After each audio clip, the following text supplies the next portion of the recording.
A 15-year-old girl murdered when a home invasion spilled out into the street.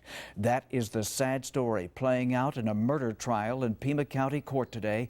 Not in your sides, Craig Smith was in court as two men stand trial in the death of Brenda Arenas.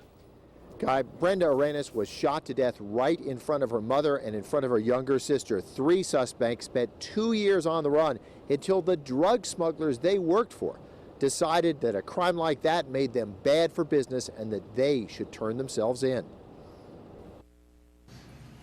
Oral and Christian Vasquez turned themselves in at the Santa Cruz County Jail in January of last year. They had been on the run for 2 years. Oral Vasquez told former KGUN-9 reporter Ileana Diaz when the drug smugglers they worked for found out they were wanted for the murder of a 15-year-old girl, they decided that attracted too much attention to be good for business. So they gave the men a life or death ultimatum. The day they had me right there with all the guys around me,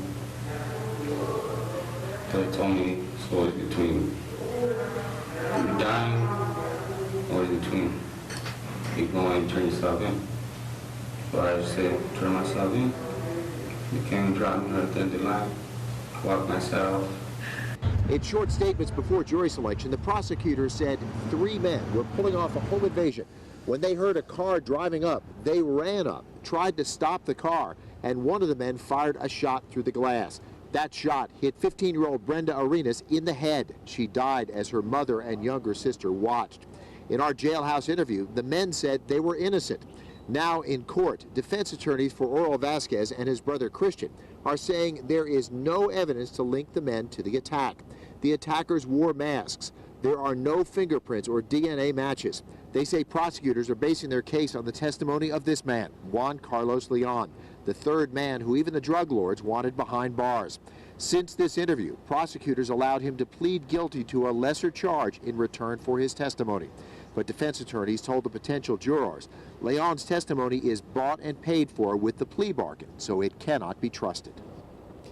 Now, when the judge read the potential jurors, the list of potential witnesses, it included the mother of Brenda Arenas, who it's quite possible could have to describe what she saw on that terrible night. Now, it also included former KGUN journalist Ileana Diaz and photographer John Wellbeloved, who did that jailhouse interview with those 3 men. Craig, any idea how long this trial will last? Well, the judge says it probably will not run all that long on the standards of a murder trial. He figures about 7 days altogether, counting some time off for Memorial Day. Thank you, Craig.